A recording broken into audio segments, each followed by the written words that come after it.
ಜನವರಿ ಶೆಡ್ಯೂಲ್ನಲ್ಲಿ GDS ರಿಕ್ರೂಟ್ಮೆಂಟ್ನ ಏನು schedule ready ಆಗಿತ್ತು, so ಅದು ಇವಾಗ ಜೂನ್ 30 ವರೆಗೂ ಇತ್ತು. ಸೊ ಜೂನ್ 30ಗೆ ಆಲ್ರೆಡಿ ಮುಗಿದಿದೆ. So 1 to 4th merit list ತನಕ ಬಿಟ್ಟಿದ್ದಾರೆ. ಹಾಗಿದ್ರೆ ನೆಕ್ಸ್ಟ್ ವೇಕೆನ್ಸಿ ರಿಕ್ರೂಟ್ಮೆಂಟ್ ಯಾವಾಗ ಅನ್ನೋ ಒಂದು ಪ್ರಶ್ನೆ ನಿಮಗೆಲ್ಲರಿಗೂ ಇದ್ದೇ ಇರುತ್ತೆ.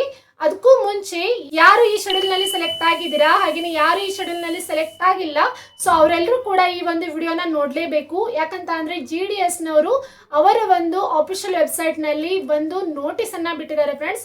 ಆ ನೋಟಿಸ್ನಲ್ಲಿ ಏನಿದೆ, ಹಾಗೆಯೇ GDSನವರು ನಿಮ್ಗೆಲ್ಲರಿಗೂ ಏನು ಹೇಳಿದ್ದಾರೆ ಅನ್ನೋದನ್ನು ನಾನು ಇದೇ ಒಂದು ವಿಡಿಯೋದಲ್ಲಿ ನಿಮಗೆ ಡೀಟೇಲ್ ಆಗಿ ಎಕ್ಸ್ಪ್ಲೇನ್ ಮಾಡ್ತೀನಿ.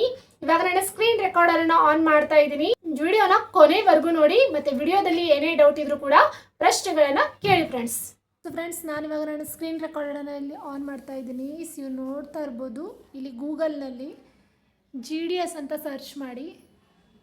ಸೊ ಇಲ್ಲಿ ಫಸ್ಟ್ ಕಾಣ್ತಾ ಇರುವಂತಹ website India post GDS online recruitment. So ಇದ್ರ ಮೇಲೆ ಕ್ಲಿಕ್ ಮಾಡಿ ನೀವು ನೋಡ್ತಾ ಇರ್ಬೋದು.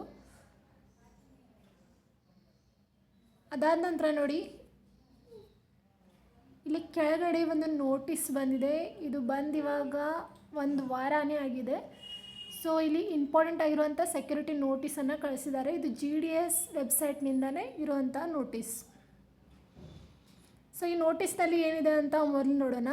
Candidates are advise not to trust any communications received from unauthorised or suspicious email IDs. Department of Post communicates information only though official email IDs ending with @ ಅವರು ಒಂದು website ಕೊಟ್ಟಿದ್ದಾರೆ, India post government in or India post GDS online government in. The department of post shall not be responsible for any misleading communications emails messages regarding GDS engagement recruitment circulated by unauthorized sources. ಓಕೆನಾ?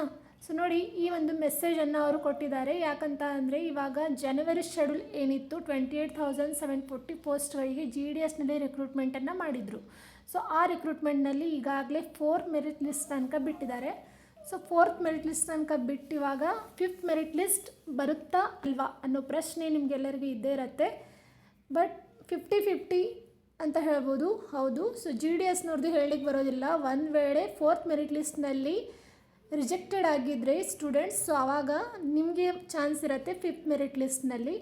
So ಒಂದು ವೇಳೆ 100 vacancy ಇದ್ದರೂ ಕೂಡ 5th merit ಲಿಸ್ಟನ್ನು ಕರೀತಾರೆ friends. ಆದರೆ guarantee ಇಲ್ಲ.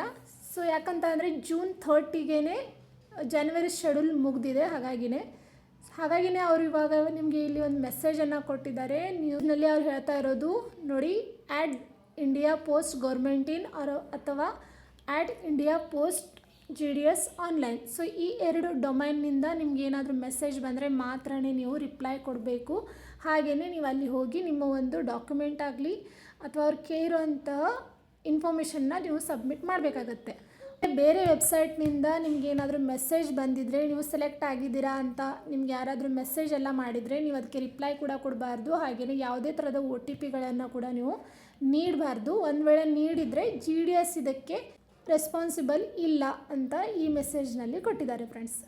So ಈ ಮೆಸೇಜ್ನ ಯಾರೆಲ್ಲ ನೋಡಿಲ್ಲ, ಹಾಗೆಯೇ ಯಾರು ಜನವರಿ ಶೆಡ್ಯೂಲ್ನ ಅಪ್ಲೈ ಮಾಡಿದ್ದೀರಾ ಅಥವಾ ಯಾರು ಸೆಲೆಕ್ಟ್ ಆಗಿಲ್ಲ, ಸೊ ಎಲ್ಲರೂ ಕೂಡ ನೋಡಬೇಕಾಗಿರುವಂತಹ ಇಂಪಾರ್ಟೆಂಟ್ ಆಗಿರುವಂಥ ನೋಟಿಸ್ ಇದು. ಸೊ ಇದರಲ್ಲಿ ಏನಾದರೂ ಡೌಟ್ ಇದ್ದರೆ ನೀವು ಪ್ರಶ್ನೆಗಳನ್ನು ಕೇಳಬಹುದು. ನೋಡಿದ್ರಲ್ಲ ಫ್ರೆಂಡ್ಸ್, GDSನ ಆಫಿಷಿಯಲ್ ವೆಬ್ಸೈಟ್ನಲ್ಲಿನೇ ಈ ಒಂದು ನೋಟಿಸನ್ನು ಬಿಟ್ಟಿದ್ದಾರೆ.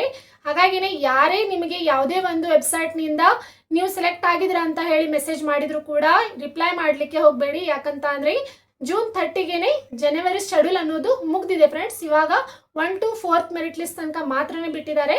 ಹಾಗಾಗಿನೇ ಜುಲೈ ಅಥವಾ ಆಗಸ್ಟ್ನಲ್ಲಿನೇ ನಿಮ್ಮ ಒಂದು ನ್ಯೂ ವೇಕೆನ್ಸಿ ರಿಕ್ರೂಟ್ಮೆಂಟ್ ನಡೆಯುತ್ತೆ. ಅದು ರಿಕ್ರೂಟ್ಮೆಂಟ್ ಅಪ್ಡೇಟ್ ಆದಮೇಲೆ ನಾನು ಇದೇ ಒಂದು ಚಾನೆಲ್ನಲ್ಲಿ ಅಪ್ಡೇಟನ್ನು ನೀಡ್ತೀನಿ. ಹಾಗಾಗಿ ಯಾರು ಕೂಡ ವರಿ ಮಾಡ್ಕೊಳ್ಳಿಕ್ಕೆ ಹೋಗಬೇಡಿ. ಯಾರು ಹಿಂದಿನ ಶೆಡ್ಯೂಲ್ನಲ್ಲಿ ಸೆಲೆಕ್ಟ್ ಆಗಿಲ್ಲ, ಈ ಒಂದು ಶೆಡ್ಯೂಲ್ನಲ್ಲಿ ಸೆಲೆಕ್ಟ್ ಆಗುವಂಥ ಅವಕಾಶ ನಿಮಗಿರುತ್ತೆ. ಹಾಗೆಯೇ GDSನವರು ವರ್ಷದಲ್ಲಿ 2 ಬಾರಿ ಕೂಡ ರಿಕ್ರೂಟ್ಮೆಂಟನ್ನು ನಡೆಸ್ತಾರೆ ಫ್ರೆಂಡ್ಸ್, ಅದು ಕೂಡ ವೇಕೆನ್ಸಿಗಳ ಆಧಾರದ ಮೇಲೆ. ಹಾಗಿದ್ರೆ ಈ ಒಂದು ವಿಡಿಯೋ ನಿಮಗೆ ಹೇಗೆ ಅನಿಸಿದೆ ಅಂತ ಕಮೆಂಟ್ ಬಾಕ್ಸ್ನಲ್ಲಿ ತಿಳಿಸಿ. ಮತ್ತೆ ಮುಂದೆ ಇಂತಹದೇ ಒಳ್ಳೆ ವಿಡಿಯೋಸ್ಗಳ ಜೊತೆಗೆ ಸಿಗ್ತೀನಿ. ಅದ್ರ ಜೊತೆಗೆ ಆನ್ಲೈನ್ ಮೂಲಕ ಯಾವ ತೆಗೆ ನಾವು ಅರ್ನಿಂಗ್ ಮಾಡಬೇಕು ಅಂತ ಹೇಳಿ ನಾನು ವಿಡಿಯೋಸ್ಗಳನ್ನ ಮಾಡ್ತಾ ಇದ್ದೀನಿ. ಆ ವಿಡಿಯೋಸ್ಗಳನ್ನ ಕೂಡ ನೋಡಿ, ಅದರಿಂದ ನಿಮ್ಮ ನಾಲೆಜ್ ಕೂಡ ಹೆಚ್ಚಾಗತ್ತೆ ಮತ್ತೆ ನೀವು ಕೂಡ ಮನೆಯಲ್ಲೇ ಕುತ್ಕೊಂಡು ಅರ್ನಿಂಗ್ ಅನ್ನ ಮಾಡ್ಬೋದು. ಮುಂದೆ ಇಂಥದೇ ಒಳ್ಳೆ ವಿಡಿಯೋಸ್ಗಳ ಜೊತೆ ಸಿಗ್ತೀನಿ. ಅಲ್ಲಿವರೆಗೂ ಬಾಯ್.